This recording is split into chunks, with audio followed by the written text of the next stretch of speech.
Welcome to Question Mark, the podcast, exploring the greatest story ever told with open minds and open hearts.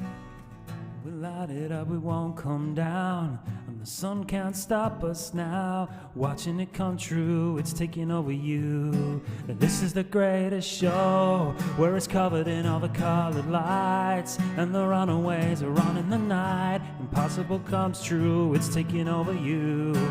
This is the greatest show.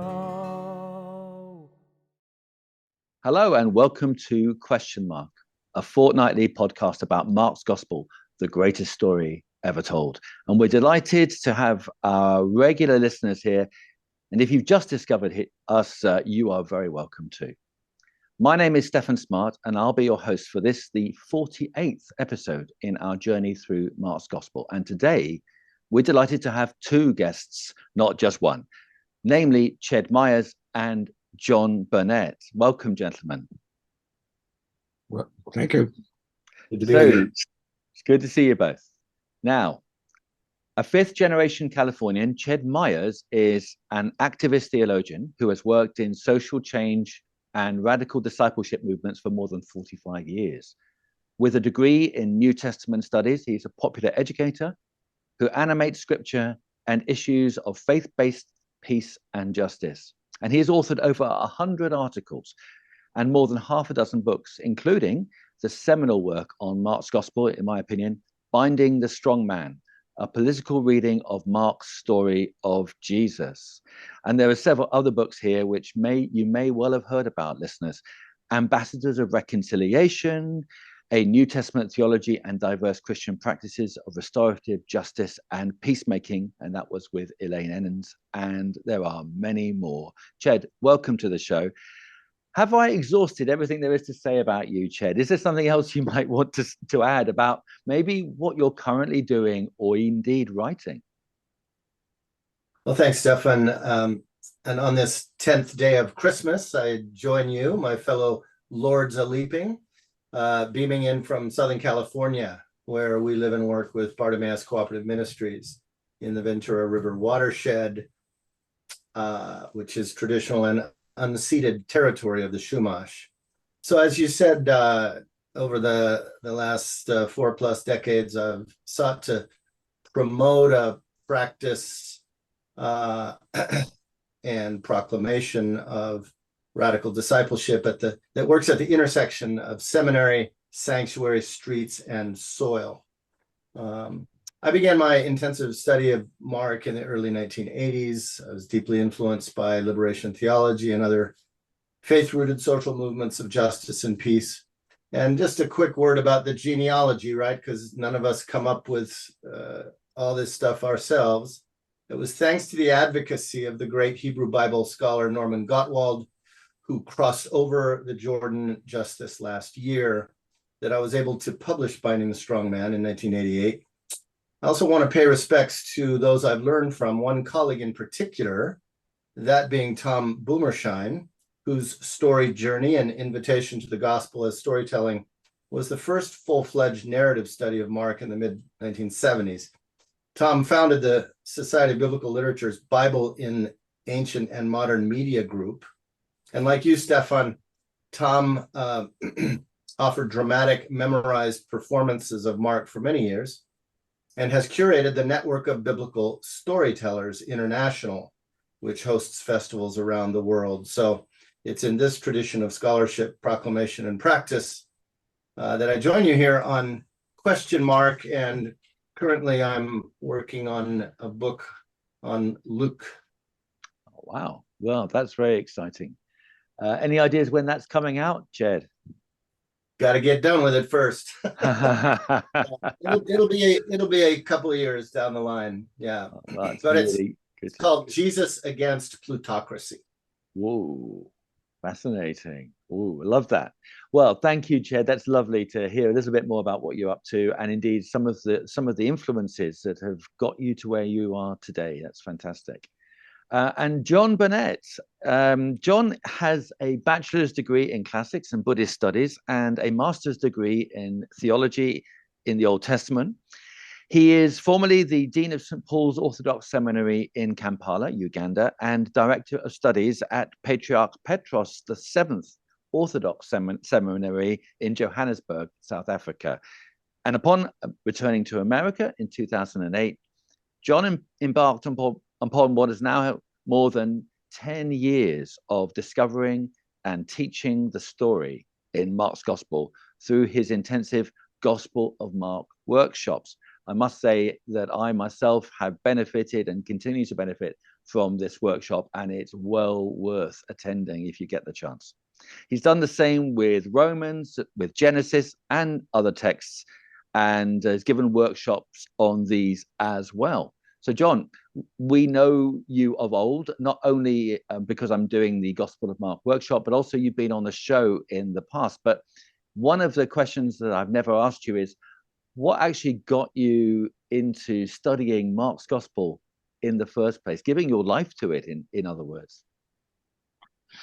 Well, there's so much of it, but basically, when I was in Kampala, it was kind of a triage situation because my students there didn't even have Bibles when I arrived, and yet they were soon to graduate. So I had to take them through the New Testament as best I could in the time I had, and so for the Gospel, I picked Mark because it's the shortest, obviously, and but I really had the feeling after that year. I mean, first of all, my feet were hardly on the ground in Africa, and I had no idea of Africa. You can't have an idea of Africa without being there.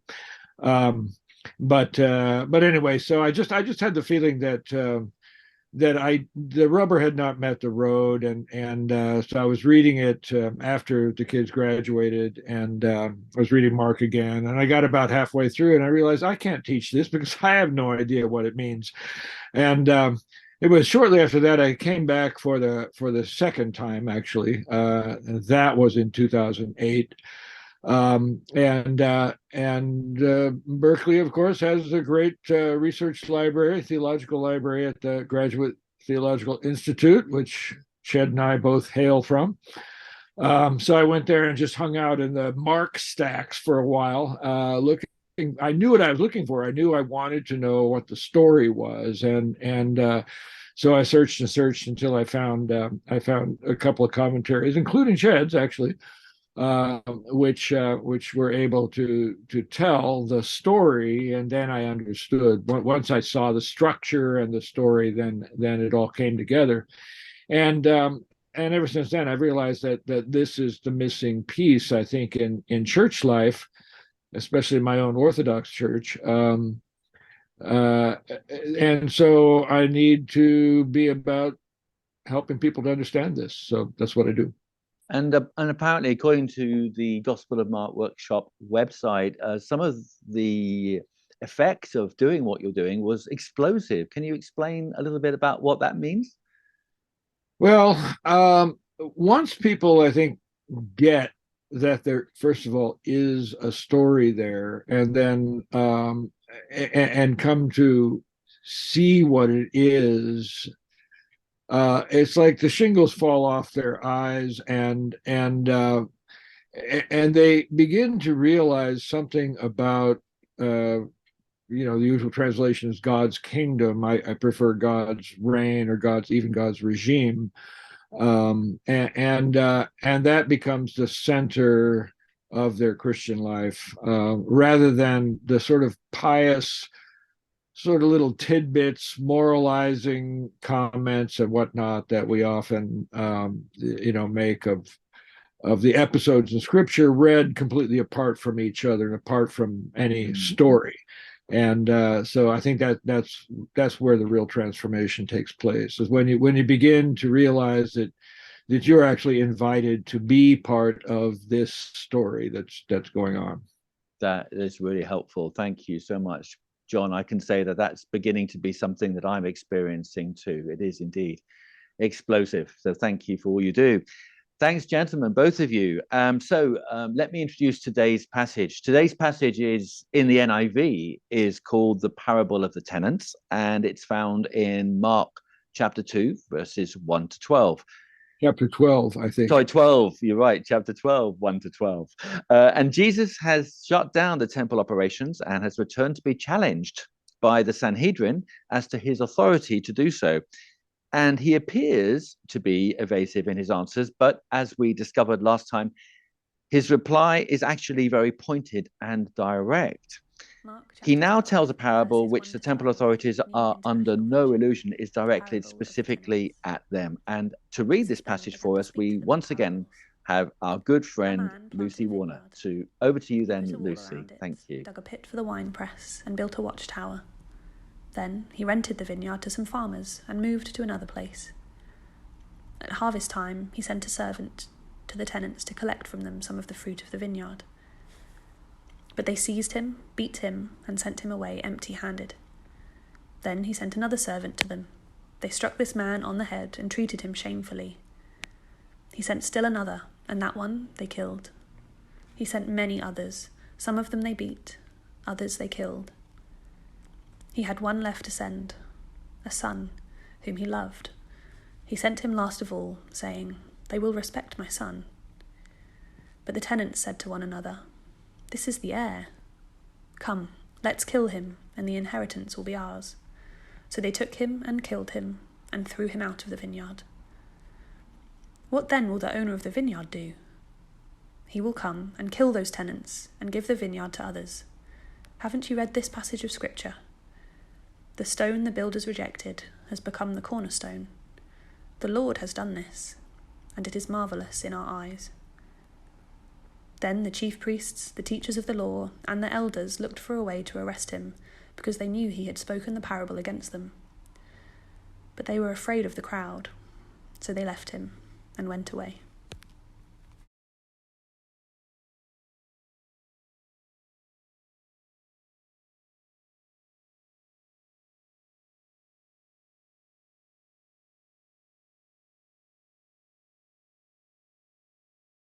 Well, thank you again, Lucy. Well, today it's going to be a bit different, not only because we haven't got our usual host, David Payne, but also because I've asked our two guests, because of their eminence in this particular field, to have a free-flowing discussion. That means that I'll be involved, but perhaps not as directly as we usually have the host behaving. So let me make a start, nevertheless. John and Ched. What I'd like to just stress at the beginning is, from the point of view of our listeners, what we find most interesting is how the original hearers of this gospel would have received it. Because we're seeing actually that there's a distinct gap between how many of us moderns read the gospel and those people who read it back in the time it was written, insofar as they had a cultural background which we're now unfamiliar with, and that includes ways of thinking. But often, perhaps more shockingly, their knowledge of the scriptures was that much more full and in depth than we have. And what we're finding is that the Old Testament informs so much of what happens in Mark. So that question about how would the first listeners have received this, if we can make that kind of speculation, is a crucial one. And then the second question, which we commonly ask, is, after having asked the first, what possible relevance has this passage, this story, for us today? Can I ask you, first of all, Ched, looking at the passages as a whole, what would your first thoughts be? What would be the main things that you'd want to draw up? Well, I guess I'd want to just mark out for your listeners both literary context and social context, without which these texts are, I think, unintelligible. As you mentioned in your introduction, Stefan, there's a lot going on at this point in the story. Our text is the middle episode of the penultimate section in Mark's overall narrative. I call this section Jesus' second direct action campaign, in which there's a showdown with the powers. So as you noted, Jesus has marched into the capital city. He's made public theater out of his entrance, accompanied by an audience of peasants. He's executed a dramatic nonviolent action, turning over bankers' tables in the temple portico, citing the prophets as his justification. And he's defined faith as casting the mountain of oppression into the sea in 1123. Keep in mind that the temple was often referred to simply as the Mount. That's parenthetically why we title our 1996 popular version of my longer commentary, Say to This Mountain, Mark's story of discipleship. So all this political drama has gotten Mark's Jesus the attention and ire of the authorities, who now begin to mobilize against him and his movement. From here on, the story Jesus turns his interrogative theology, as I like to call it, from his disciples to those hostile elites, pressing his questioners with deeper questions of his own, or in the case of the immediately preceding story about his authority and John's baptism, which you looked at in the last podcast, refusing to answer them entirely. And that brings us to today's text. Now, it seems to me that followers of this podcast study of Mark know well how Jesus' deft use of parables is highly political. But a quick summary as a reminder, because most churches relentlessly spiritualize Jesus' parables, typically preaching them as earthly stories with heavenly meanings. Consequently, these tales about landless peasants and rich landowners, or lords and slaves, or lepers and lawyers, are lifted out of their social and historical context and reshaped into theological or moralistic fables that are in fact bereft of any political or economic bite or consequence. When the socio-cultural context indigenous to a narrative is ignored or suppressed, we inevitably recontextualize that story in terms of our own unconscious political assumptions. As the old saying goes, text without context is pretext. And indeed, our imposed theological or dogmatic schemas often defy the coherence of the text itself. But this interpretive strategy functions to thoroughly domesticate these parables under our status quo. Stories meant to challenge our preconceptions are used, in fact, to legitimate them. So we have unwittingly disarmed the gospel's most powerful rhetorical weapon, parables, whose purpose is to rescue us from our domestication by that same status quo. Contrary to our traditional spiritualizing treatment of the parables, then, I think it's helpful to see them more like earthy stories with heavy meanings, as one of my teachers, William Herzog, puts it in his important 1994 book, Parables as Subversive Speech, Jesus as Pedagogue of the Oppressed. Parables are subversive indeed, drawing the listener in with their familiarity, only to throw a surprise twist in order to challenge our assumptions about what is proprietary and what is possible. A miraculous harvest, an enemy as a friend, an unexpected vindication, or a political victim as a cornerstone. And so this parable is no exception. John, what would you add to that? Well, I thought I would ask you to comment, if you would, on the relationship between the parable in Isaiah, which Jesus is obviously alluding to here, and the differences between the one in Isaiah and then the way he kind of tells the same scenario. Can I just interrupt there briefly and say that one of our listeners, Cliff, actually asked that precise question. What is the relationship between the two there? So thank you, Ched. Yeah, as Cliff recognized, Jesus is kind of retelling Isaiah's love song for the vineyard, and that's found in Isaiah 5. And I'd encourage listeners to maybe find that text and pull it up, put it in front of you. It's an oracle that begins recalling the hard labor of a frustrated farmer who has cleared, cultivated, and invested in marginal land. But the song immediately turns to a first-person lament at having to abandon land that will not yield, which of course would have been a death warrant for a peasant farmer. That's Isaiah 5, verses 3-6. Isaiah makes it clear at the end of that this love song is an allegory. In fact, the metaphor of Israel as a vineyard being assessed by its true landowner recurs several times throughout Isaiah. For example, in Isaiah 27, we find a parallel song. On that day, a pleasant vineyard, sing about it. I, the Lord, am its keeper. Every moment I water it, guard it night and day so that no one can harm it. Israel shall blossom and put forth shoots and fill the whole world with fruit. That's Isaiah 27. But here in Isaiah 5, Yahweh's lament is a poignant play on words. And listen to verse 7. God looked for justice, in Hebrew mishpat, but saw only bloodshed, mispach. Righteousness, tzedakah, but heard only a cry, sa'aka.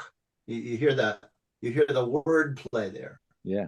This last verb could be translated as groan or even scream, and it connotes an outcry against injustice, a cry of distress. It's the word used in the famous line of Exodus 3:7, upon which the whole liberation history of Israel turns, in which God says, I have observed the misery of my people who are in Egypt. I have heard their tza'cha, their cry on account of their oppressors. I know their sufferings. So that represents the punchline of Isaiah's parable, revealing that the people are being judged before the bar of social justice.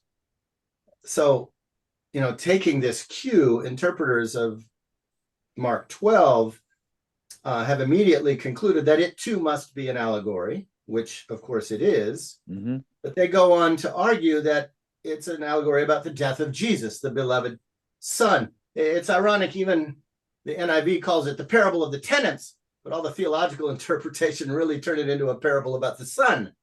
I think in both cases, both Isaiah and Mark, the parable is not merely allegorical, and perhaps not even primarily allegorical. Like the seed parables of Mark 4, these tales reflect the lived experience of those to whom it was addressed. And if we ignore that context, we'll get our theological interpretations wrong. So Palestinian farmers struggled to cultivate the land's rocky soil, often losing their battle with the elements for subsistence. More often, however, they were driven off their land by unnatural economic forces, specifically the concentration of agricultural holdings more and more into the hands of fewer and fewer land barons. This is called by sociologists latifundialization. This is why Isaiah's love song turns into an angry indictment of the rich who, as Isaiah 8 puts it, join house to house and field to field until there is room for no one else but you. And Jesus thus reappropriates Isaiah's song, revising it in order to renew the prophetic critique. But as David, I think, noticed, Isaiah's description, Jesus' use of Isaiah's description adds that the owner left and leased it out to tenants and went to another country, right? That's Jesus' midrash or addition. And it's key because that signals that this really is a story about absentee landlordism and the violence that it concocts. Let me just stop there, John, and give you a chance to hop in. Well, I noticed that in Isaiah, it's the land which refuses to yield, and therefore the Lord will destroy his vineyard. Whereas in this case, it's the tenants who refuse to yield, and the owner will come and destroy them. And so that it seems to me there's there's an interesting difference there. I mean, as you point out, Isaiah is addressing the ruling class. I think it's usually translated the inhabitants of Jerusalem, but really it's the sitter of Jerusalem. It's in the singular, so it's the king, and those who are of his class. So in that sense, it's the same. But Jesus, it seems like Jesus is a little more pointed because he makes it about the tenants as such, not the vineyard. And the vineyard is not destroyed, but handed over to others. And so that raises the question of who are the others we're talking about, and then I was struck by one of the other questions that Stefan sent us before. I went to check. It says yes. It says the owner will come and destroy those tenants, which I thought was interesting, because if the owner is the Lord, well, does the Lord come, and destroy? I'm just wondering what you make of that image in the story. Yeah. Before you answer that, I'm just want to kind of rejig at some of what John said, just for my own benefit, really. John, are you suggesting that Jesus has the tenants in mind here? And does that not raise the question of who those tenants might represent? I don't want to take it to allegorically, but there does seem to be an allegory in that respect. So I'm just throwing that as well into the mix then, Ched. Yeah. I think it was Joachim Jeremias, one of the great early or mid 20th century interpreters of the parables, said about this parable in Mark 12, it's allegory and social commentary are woven so tightly together that they're constantly playing off of each other. The problem with our Western interpretations is we fixate on the allegory and ignore social context. So I think if we properly place social context first, as sort of the native syntax of the storytelling, we see that this parable, the shift here, or the surprise twist, is about role reversal.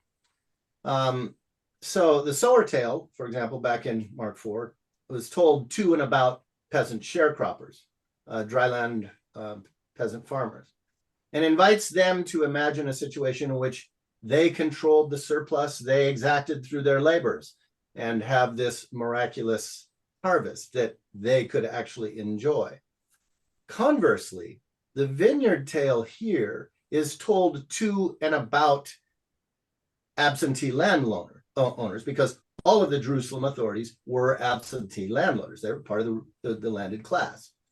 And it challenges them to imagine life from the bitter perspective of tenants. Now, Gareth noted that there's a long tradition of imagining oneself into various characters in these stories. This approach, of course, was made famous by the Ignatian spiritual exercises. But here, Jesus is actually, before he invites us to imagine ourselves into it, he's inviting his political opponents to imagine themselves into this famous or infamous prophetic parable. So the tale accurately depicts, let's just look at the social horizon. It accurately depicts tenants as feeling the rage of having to constantly hand over the fruits of their labor to the agents of the absentee landlords. Mm-hmm. They are at most sharecroppers, making a distant patron rich. So they decide to resist all who have come to extract the profits. That's the narrative. Not only that, they conspire, moreover, to own the land, actually correctly assuming that if they can kill the agents and then ultimately the heir of the absentee loaner, the deed of the land, absent another owner, might pass to them. So that's their strategy. Well, there's obviously two levels operating simultaneously here. At the literal level, it's an accurate portrait of the violent struggle happening all over in first century Palestine and beyond. Violent struggle between disenfranchised sharecroppers on one hand and oppressive overlords on the other, which often resulted in peasant revolts that in turn were inevitably crushed by the superior forces mustered by the owners. So as Anne noted, at the allegorical level, the parable is about the ruling class's blindness. According to Isaiah, the vineyard belongs to God. But underneath the surface of that, John, as you're well aware, Leviticus 26, 25 and 26 insists that God is the ultimate landowner of Israel, and all of Israel is but a tenant. So the teeth of the parable is how it casts landowners as tenants in rebellion. So look at verse 9. Jesus' question is rhetorical. What do you think the owner will do? Well, everybody knew exactly what these landowners would do in the face of insurgent workers. They'd come in and crush them and seize back the land. And that's so Jesus' rhetorical question is tantamount to asking, so how does it feel knowing theologically that you are not owners but tenants and that Yahweh is the owner? How does it feel to be on the other side of that kind of violence?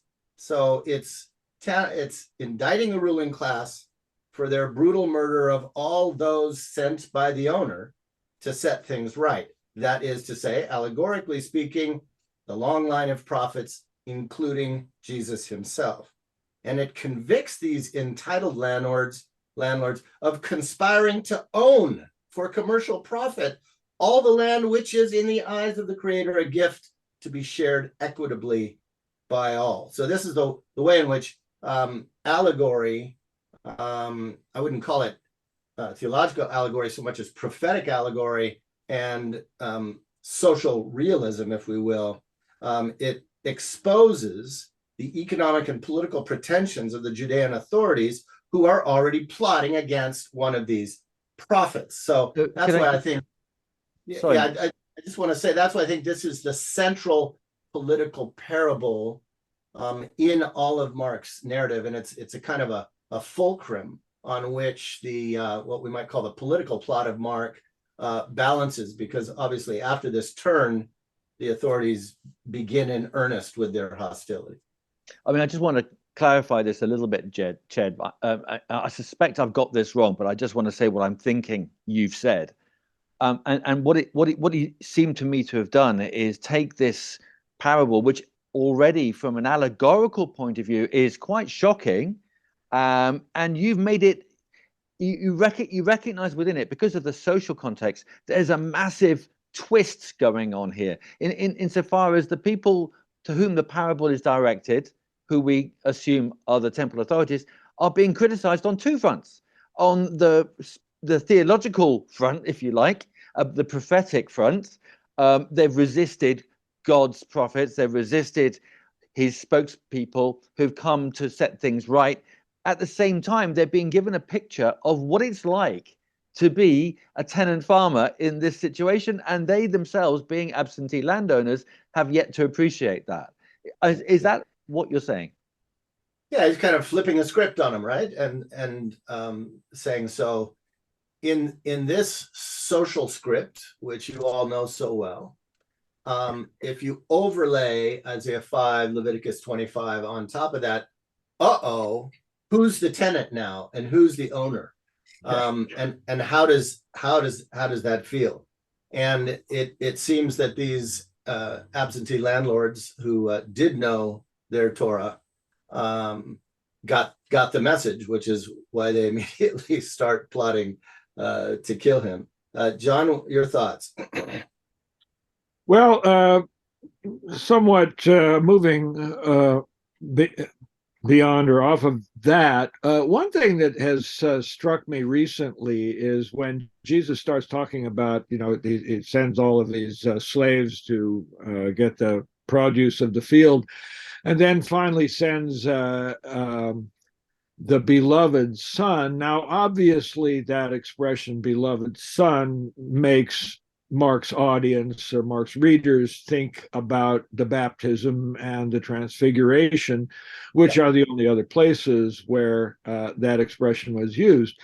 But nobody heard or saw any of that at the baptism, and only Peter, James, and John heard it at the transfiguration, and Jesus told them to keep it quiet. We assume they did. So nobody inside the story would be quite hearing that the way we do, which I think is Mark puts us in a real interesting position there with respect to the story. So what are your observations about that? Yeah, that's a really important thing to point out, and that's one of the questions, Stefan, that you ask on every podcast is how would this have been heard or read, but in most cases early on heard. Yeah. And so the chief priest and those guys, they would not be aware that he's talking about himself there. Well, the notion of sonship or second person of the Trinity, right, is all posthumous theological reflection by the church. It certainly wouldn't have been in the minds of the Jewish leaders. And therefore, what they're hearing is Isaiah 5. What they're hearing is the way Jesus provides a midrash of Isaiah 5 that clearly indicts their violence as absentee landlords upon the peasant class. What we hear as we read this, primarily what we're supposed to hear is Jesus, who is one of whose masks in this story is as beloved son. That beloved son is a prophet like Isaiah, who is going to speak truth and suffer the consequences. And Christologically speaking, I think that's what we're supposed to get in the first instance out of a story like this, that he has entered this world of violent landowners and rebellious sharecroppers, and he is the agent of God and who's preaching and teaching and practicing God's commonwealth, which is Sabbath economics and equity for all and abundance for all. And these very landowners are about to whack him.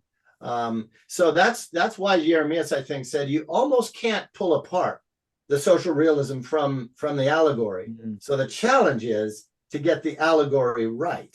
And as soon as we sort of impose a kind of high theological, high Christological, and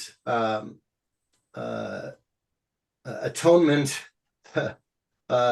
doctrine on this parable, we'll certainly be able to get something out of it, but we'll have kind of missed the point in terms of the social reality of the story.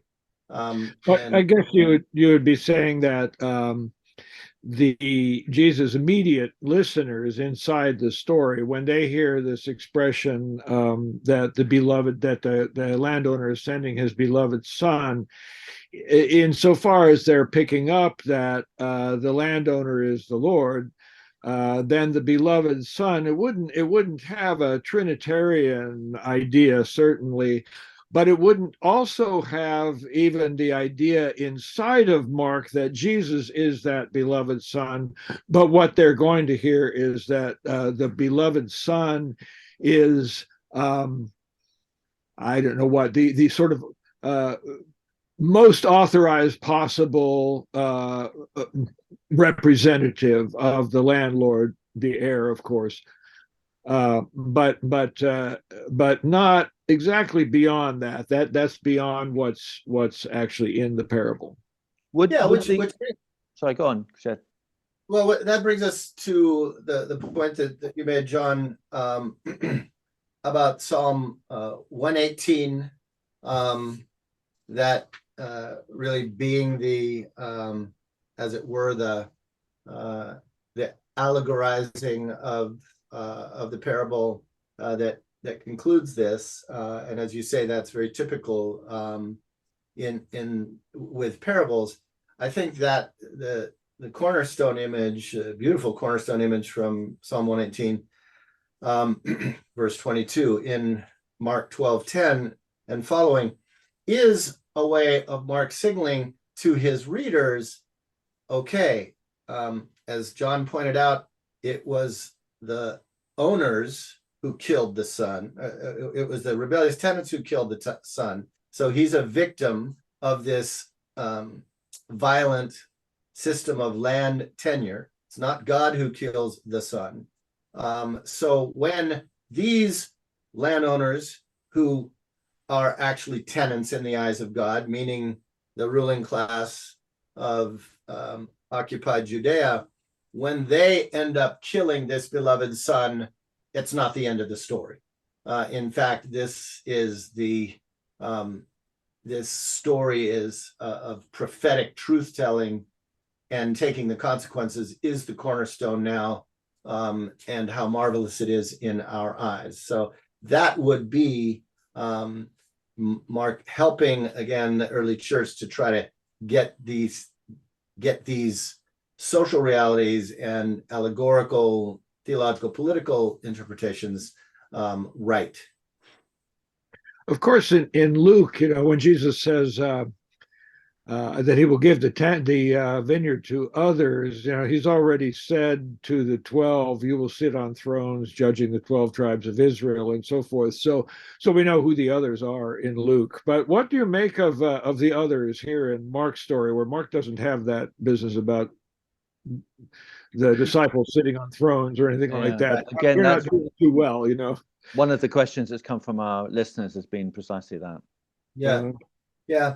Well, I would say that that's part of the social realism of the scenario. That when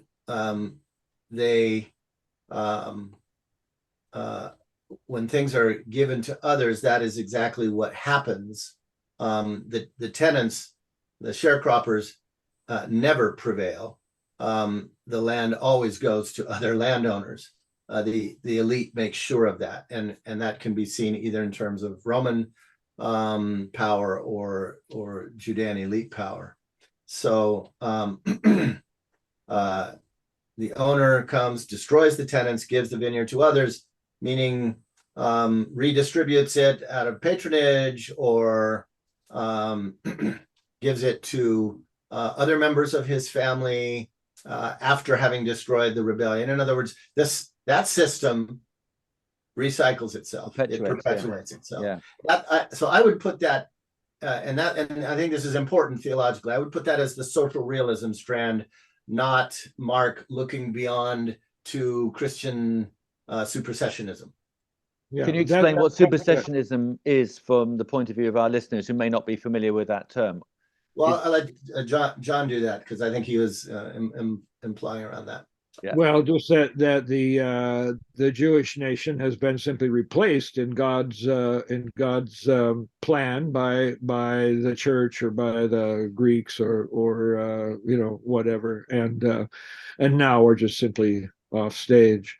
I can't avoid pointing out, Ched, as I'm sure you know, that story is being played out in a very lively fashion in Oregon, where Bill Gates has become practically the sole owner of most of Oregon now, to exaggerate only slightly, but yeah. Mm-hmm.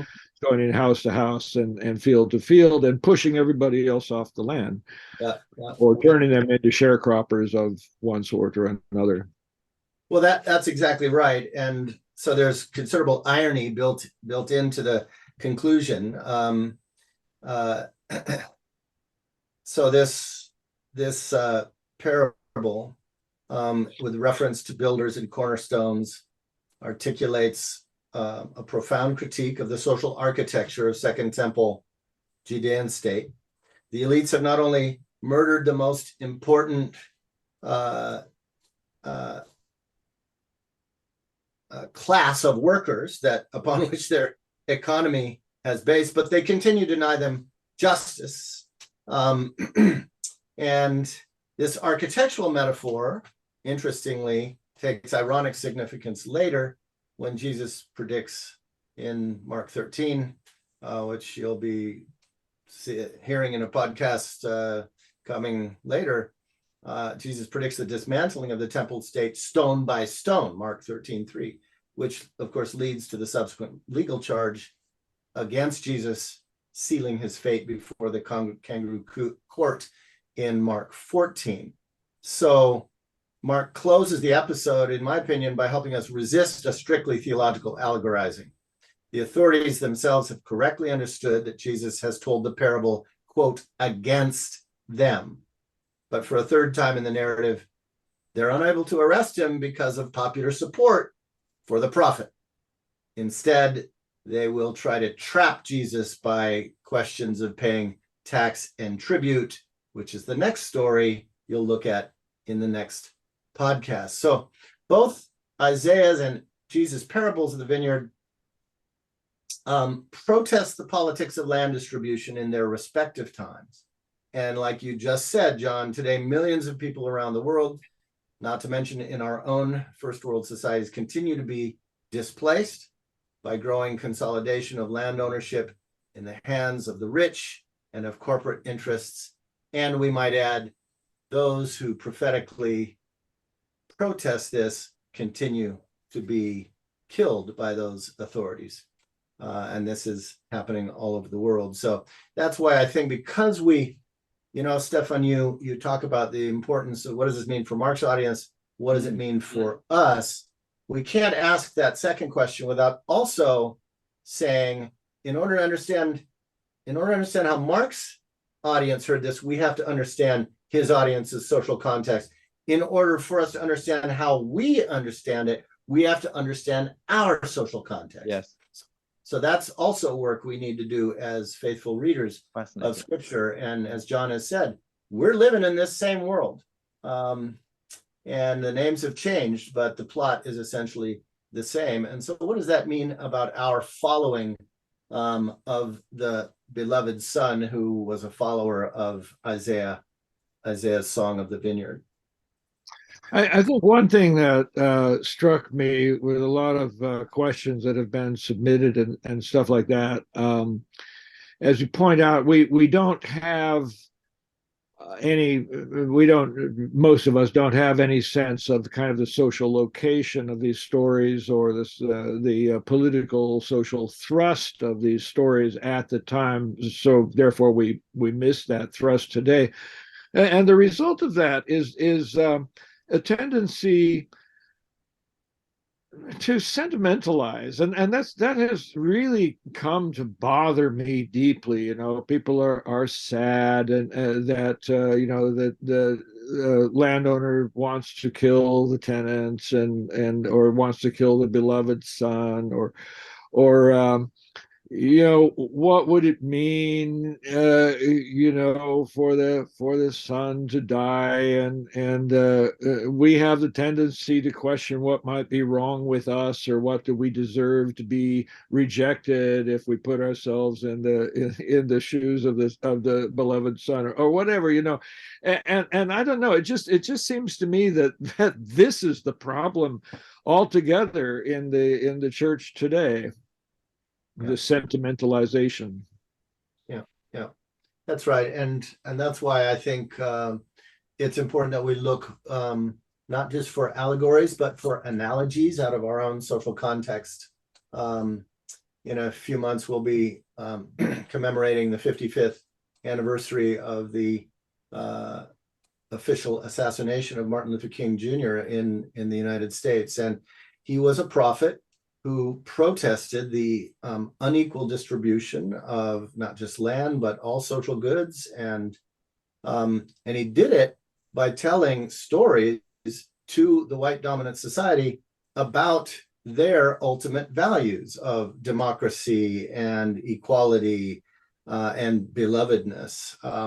And so he was really taking a page out of Jesus' book, telling stories about the dominant culture, but reminding the dominant culture that underneath all of this is a deeper justice waiting to be embraced. And that's how I would love, Stefan, your readers to embrace this parable. So thank you very much, Ched and John, for what you've shared so far. Ched, it seems to me, and this is a personal view right now, your approach to this story is so different in many ways. It brings into the reckoning and a view of the social context and the political context, which is rarely found in the commentaries which I've read. And you've recognized how influential that is, not just in terms of how the first hearers would have responded to the story, but also in terms of how it relates to our own age. And you've made, and John have made some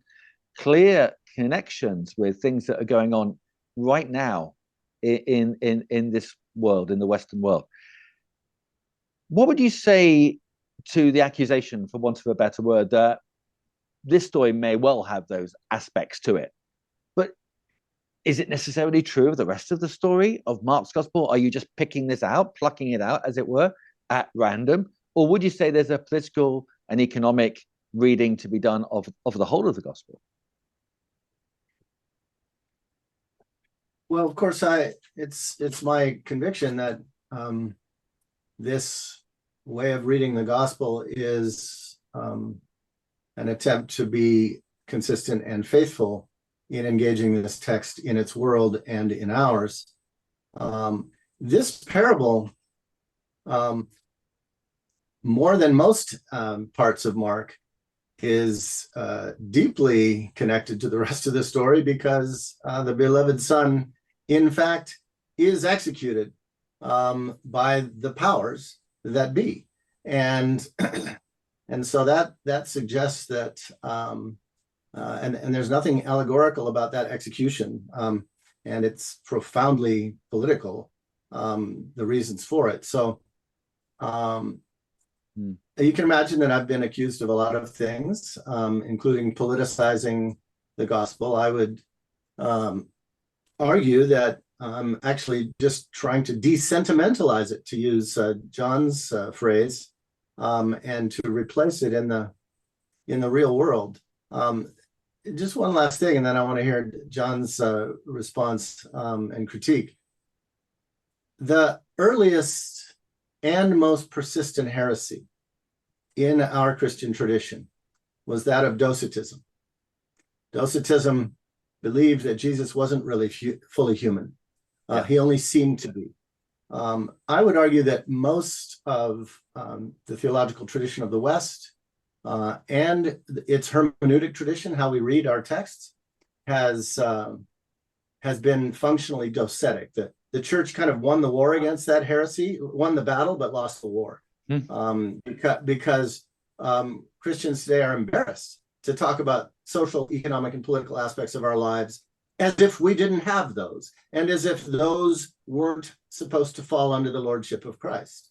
So I feel like I'm part of a movement that's trying to battle this ancient heresy and understand Jesus and the gospel stories as fully human, which means fully social, economic, and political, as well as spiritual, and in the hopes that the church's life will follow suit, and we can perhaps be a little bit more redemptive in our own engagements in our societies in a time when history is in all sorts of different crises, some of which threaten to be terminal.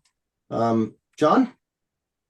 Yeah, well, I like that. And the only thing I would really add to it is that it's not just the Gospel of Mark is political, but the entire Bible from beginning to end is exactly that, and is addressed to that. And I love the fact that you say, you know, we all tend to be sentimental docetists.